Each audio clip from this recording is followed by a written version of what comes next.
다른 나라들은 어떨까? 여기 있는 네 나라 모두 출산율 하락에 직면했다가 이걸 반전시킨 경험이 있는 나라입니다. 대체로 세 가지 큰 특징이 있습니다. 일과 가정의 양립은 확실하게 보장하면서 돌봄을 사회적 책임이라 가가지고 사회적 돌봄 체계를 구축했고, 가족 친화적인 기업 문화, 사회 문화가 정착이 돼 있다는 공통된 특징이 있습니다. 사실 독일이 대표적인 예인데요. 독일은 90년대 중반에 EU 또 유럽 전역에서 제일 출산율이 낮았습니다. 95년 기준으로 한 1.25명이었었는데 2000년 초반에 대대적으로 정책 전환을 합니다. 양육 지원 중심에서 일가정 양립으로 대폭 전환을 하면서 2010년 중반이 되면 한 1.6명대까지 회복을 하게 됩니다. 다른 나라들도 대체로 비슷하고요. 그러면 출산 장려책은 지금만 있었냐?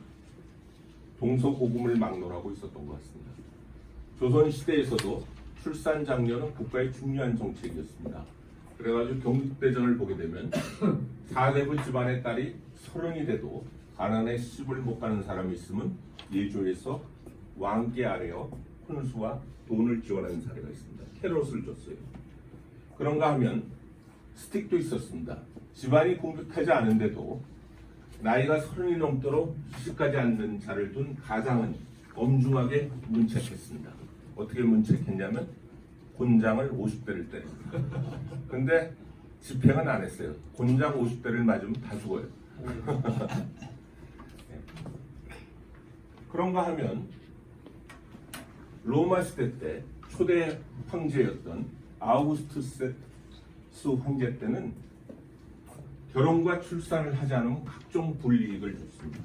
미혼자에게는 독신세를 부과하고 30이 넘도록 미혼이면 선거권을 아예 박탈을 하고 자식 없는 남자는 공직에 등용하지 않았습니다. 물론 자식 많은 가정은 황제가 직접 경계했습니다. 물론 혼수를 줬는지 돈을 줬는지는 제가 확인이 안 되는데 어쨌든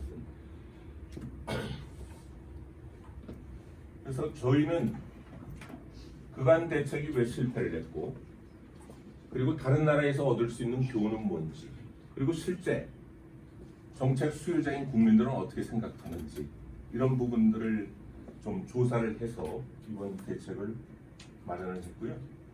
그래서 저희는 목표를 2027년까지는 초저출생 추세를 반전시키겠다, 확실하게.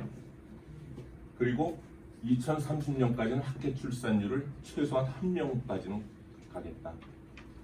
이게 얼마나 어려운 과제인지는 아마 통계청이 작년 12월에 발표한 중기 인구 지표를 보시면 올해, 내년 모두 한 0.6명대로 떨어지고, 통계청이 중기 추계를 발표할 때마다 1명 도달 시기가 5, 6년씩 뒤로 갑니다.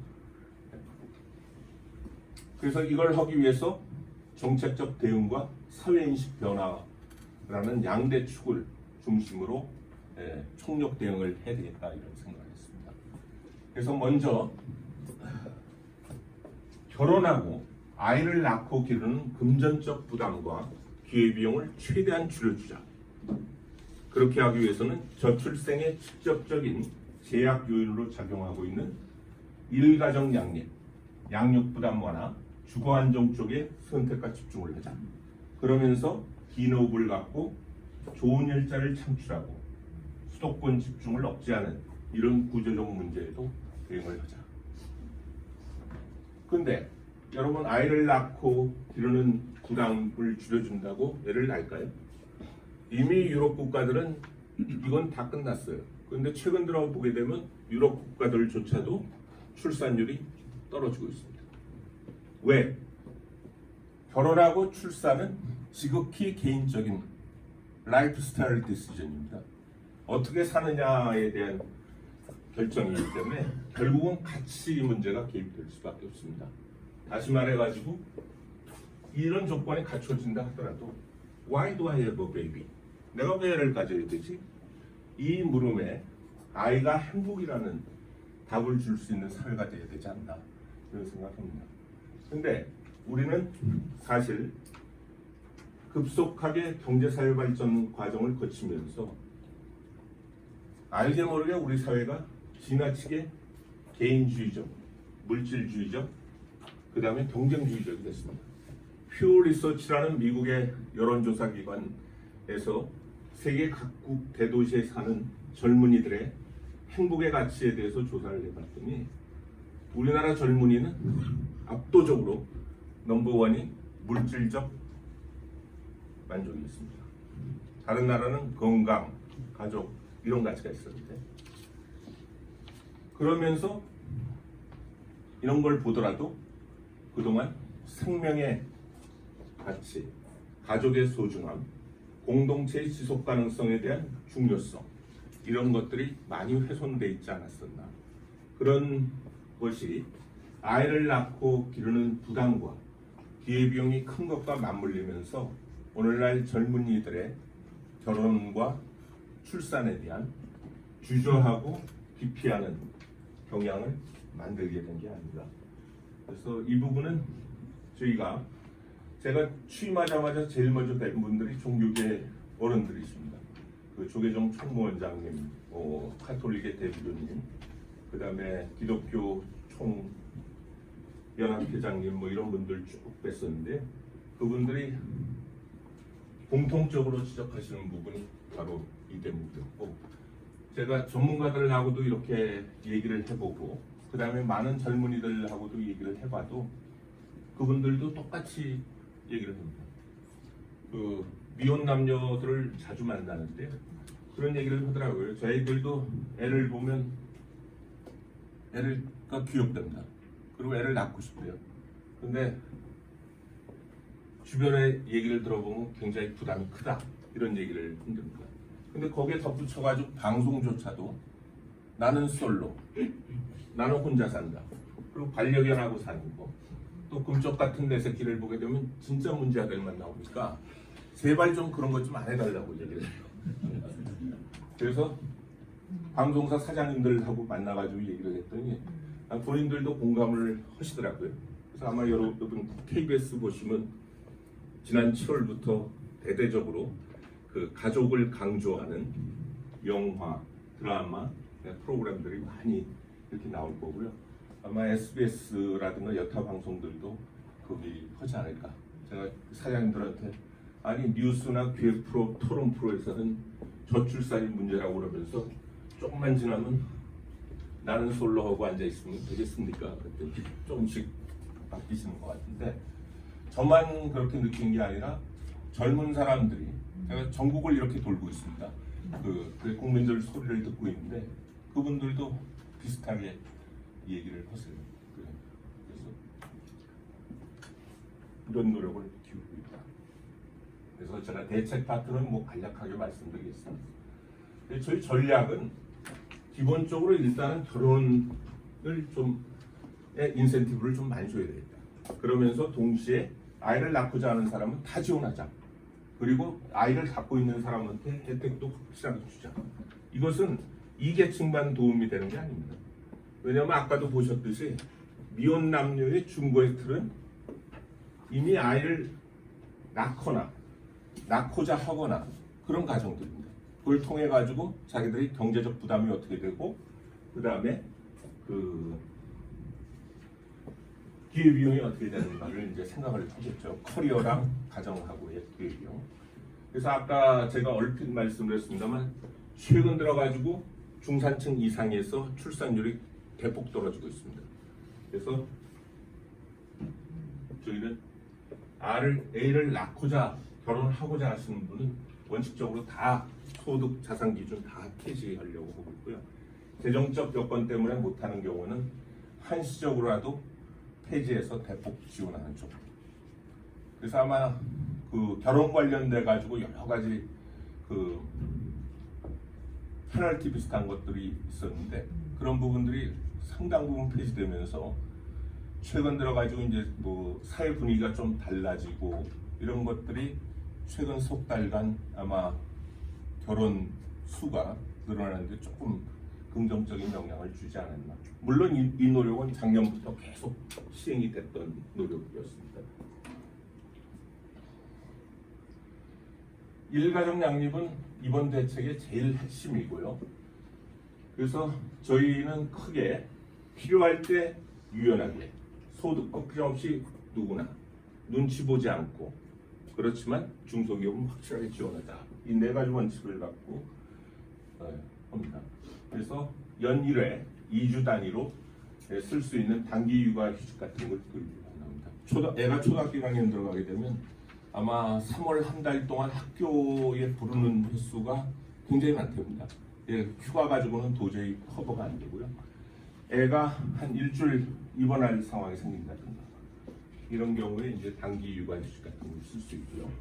또 육아휴직도 분할해서 쓰고 또 휴가 같은 것도 반차 1차로 했었는데 이제 시차로 쓸 수 있도록 했고 그 다음에 육아휴직을 하게 되면 소득이 떨어지는 걸 많이 우려를 합니다. 그래서 육아휴직 급여를 대폭 인상했습니다. 그래서 150만 원 그리고 사후지급금이라는 게 있어가지고 25%는 그 육아휴직 끝나고 6개월 뒤에 줘서 실제로 150만 원이지만 한 112만 5천 원밖에 안 되는데 이걸 2배 이상 대폭 늘렸고요. 그것도 많이 육아휴직 들어가는 시기 중심으로 더 올렸습니다. 그리고 눈치 보지 않고 쓸 수 있도록 출산휴가랑 육아휴직을 통합해서 신청하도록 했습니다. 이렇게 하게 되면 어떤 효과가 있냐면 출산휴가는 무조건 줘야 됩니다. 근데 두 개 같이 이거 신청을 하게 되는데 저희가 어떤 조건을 달았냐면 14일 이내 서면으로 불허하지 않는 한은 무조건 해주는 걸로. 근데 서면으로 불허한다는 게 쉽지 않거든요. 그래서 사실상 자동 승인제로 바꿨고요. 그다음에 이제 고용주 눈치도 중요하고, 하지만 동료 눈치가 또 굉장히 중요하잖아요. 자기가 이제 빠져나가면 육아휴직을 한다든가 출산휴가를 간다든가 또 육아계 임신기 육아계 근로시간 단축을 할 수 있습니다. 2시간씩. 그런 경우에 동료가 업무 분담을 할 경우에는 저희가 지원금을 이렇게 줘서 부담을 드려야 되고요. 아빠 육아가 굉장히 중요합니다. 왜냐하면 얼마 전에 모 기업에서 1억 원을 준 적이 있어요. 그래서 우리 정부 내 어디 부서가 그 여론조사를 한번 했어요. 이게 어떠냐 하고 했는데 저희도 그때 한참 대책을 만드는 과정이라 가지고 전문가들도 만나고 이렇게 젊은 사람들 만나봤더니 대다수 의견이 1억이 아니라 10억을 줘도 나는 애를 안 낳겠다 이런 얘기를 합니다. 그 이유는 딱 두 가지예요. 하나는 애를 낳으면 내 경력이 완전히 끊어지는데 내가 뭐 때문에 애를 낳겠냐. 1억 줘봐야 뭐 한 2, 3년 그 커버가 되는 거고. 그 다음에 애를 낳으면 내가 독박 육아를 쓰는데 내가 왜 그런 희생을 감수하면서 하냐. 그런 얘기들을 많이 했습니다. 근데 사실 독박 육아를 없애는데 가장 큰 거는 남편이 산후조리원에 나왔을 때 그때 한 달 정도 같이 아니면 2, 3주라도 같이 있게 되면 확률적으로 또 조사해 보니까 실제로 육아를 더 많이 하게 됩니다. 그 가사 분담도 더 많이 하고. 그래서 저희가 아빠 출산 육아를 현재 근무일 기준 10일로 돼 있는 걸 20일로 바꿨습니다. 그러면 그 칼렌더 데이 기준으로 한 달이 되거든요. 그래서 하게 되면 제가 어제 덴마크 의원단이 만나가지고 와서 보니까 그 사회복지위원회인데 다 여성들이더라고요. 그래서 내가 위원장한테 물어봤어요. 아니 남자는 하나도 없네요. 그랬더니 남자 위원은 딱 하나 있대요. 네. 근데 그 중에 한 분이 임신하셨어요. 근데 그 덴마크를 포함해가지고 노르딕 국가들은 아주 다릅니다. 그 대체로 여성들이 교육을 많이 하게 되면 애를 그 교육을 덜 받는 여성보다 그 덜 낳는 경향인데 거기는 오히려 더 많이 나요. 그래서 왜 그러냐 하고 물어봤더니 돌봄이라든가 뭐 육아휴직이라든가 뭐 유연근무라든가 이런 것도 잘 돼 있지만 이 얘기를 하시더라고요.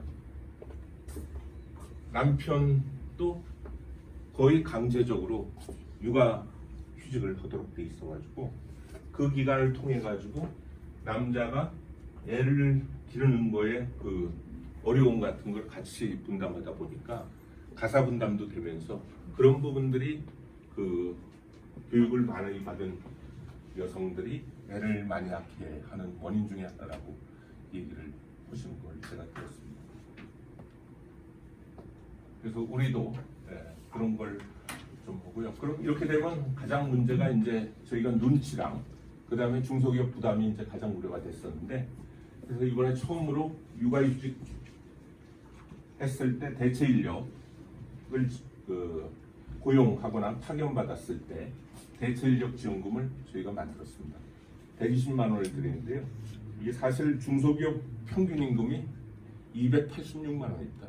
40%를 정부가 지원해드리고, 뒤에 간단히 소개해드리겠습니다만 신한금융이 한 100억 원을 그 회첩을 해가지고 거기 한 20-30만 원 정도 좀 추가하고, 또 지자체장님께 계속 말씀을 드렸더니 그 또 추가해서 주시겠다는 분들이 있어가지고 중소기업 부담을 좀 줄여드리려고 하고 있고요.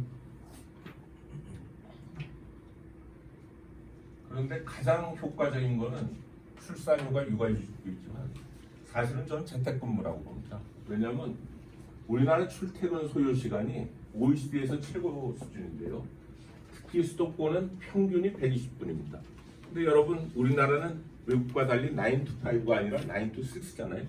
점심시간도 같이 있어야 되잖아요, 직장이. 그러다 보니까 한번 생각을 해보십시오. 9 to 6인데 칼퇴근이 되냐? 그것도 아니에요. 그러면 집에 가면 7시나 8시예요. 애가 보통 10시에 잔다고 가정을 하면 맥시멈으로 애랑 같이 있을 수 있는 시간이 2시간 내지 3시간인데 실제 조사를 해보니까 하루 1시간도 안 됩니다. 48분.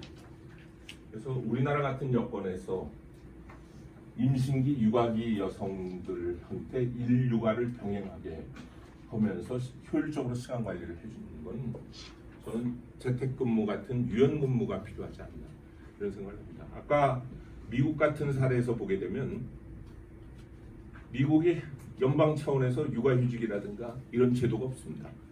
그럼에도 불구하고 미국의 출산율이 낮지 않는 이유는 많은 분들이 뭐 이민 때문에 그렇다. 그런데 이민도 보시면 1세대는 좀 많이 나요. 근데 세컨 제너레이션이 가게 되면 현지랑 동화돼가지고 출산율에 차이가 없습니다. 뭐냐? 플렉서블 워킹 어레인지먼트. 그 중에서도 재택근무. 우리나라는 2%도 안 됩니다. 근데 미국은 4분의 1 정도가 그 혜택을 보고 있습니다.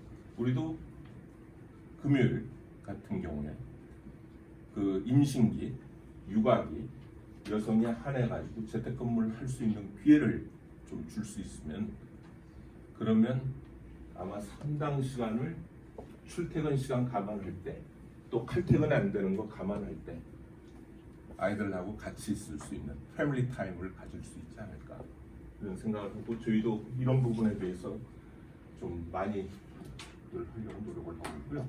양육 부담 완화는 저희가 대통령께서 굉장히 강조하시고 계시는 분야인데, 이제 페런털 케어에서 퍼블릭 케어로 가야 된다. 공동체가 좀 책임을 져줘야 된다.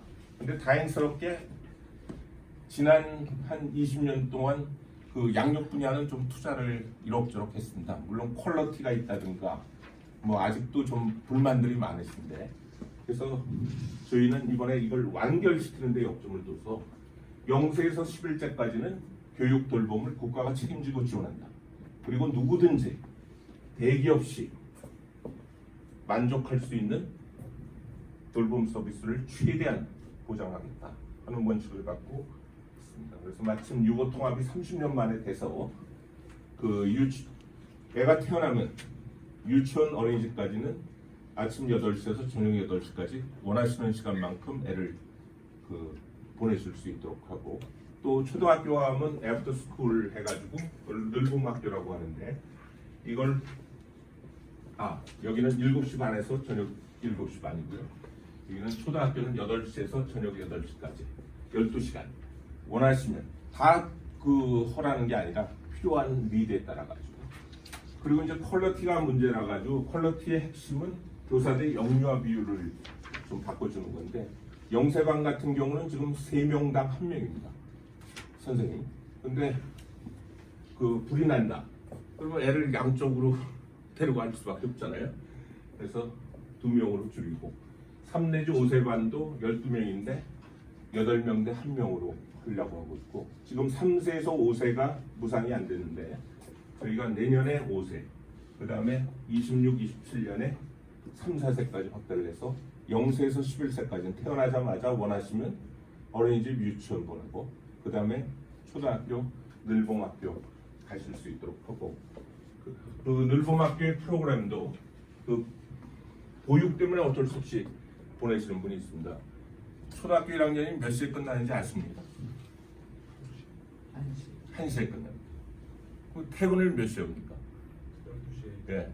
그게 제일 어렵거든요. 그래서 일단 한 2시간 정도 그 3시까지 그 맞춤형 프로그램을 하는데 가장 많이 보내는 프로그램이 태권도라고 그래요. 왜냐하면 태권도만 유일하게 애를 픽업했다가 다른 데 데려다 주기 때문에.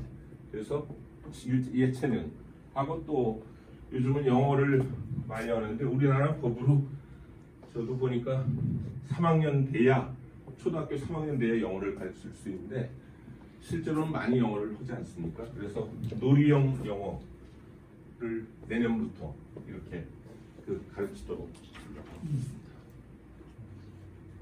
그리고 이제 뭐 가정 돌봄도 중요하기 때문에 아이 돌보미 같은 걸 공급한다든가 또 야간 휴일 방학 때 그 니드가 있는데 이런 부분들도 저희가 하려고 하고 있고요. 최근 들어서는 그 돌보미가 굉장히 부족합니다. 그래가지고 그 가사 돌보미를 하는데 제가 오기 전에 보니까 한 100명 이미 뭐 다 도입하는 게 돼 있더라고요. 그래서 그걸 아마 대폭 늘리면서 그 국내 치료하고 있는 유학생 또 그분들의 실제 일하시는 분들의 배우자도 그 가사 육아 활동을 할 수 있도록 허용을 하는데 이건 사실 육아 도우미는 지금은 1명 필요하잖아요. 한 애당. 근데 정작 필요한 거는 우리가 나중에 지금도 이제 아마 요양원이라든가 이런 데 가보시면 아시겠지만 간병 돌봄이 진짜 문제입니다. 앞으로 15년 정도 지나면 30만 내지 한 70만 명 정도가 부족하게 될 텐데 간병 돌봄은 사실은 건강한 치매 환자의 경우에는 2분이 있어도 감당이 안 돼요. 근데 인력이 너무 부족합니다. 그래서 이 부분을 좀 저희가 육아 돌보미로 시작하지만 결국은 간병 돌보미 문제가 심각해지기 때문에 우리가 외국인 그리고 내국인이 안 하잖아요. 네, 그런 부분을 좀 한번 생각을 해봐야 되는데 이것도 데려오기가 쉽지 않습니다. 제가 필리핀 대사를 만났더니 자기네는 지금 홍콩, 싱가포르, 대만뿐만 아니라 전 세계에서 요구를 해서 이스라엘, 캐나다, 일본 빨리 오지 않으면 안 될 거다 이런 얘기를 했거든요. 근데 어벨러빌리티 문제도 있고 프라이싱 문제도 있어가지고 정부도 여러 가지 방안들을 고민하고 있다 이런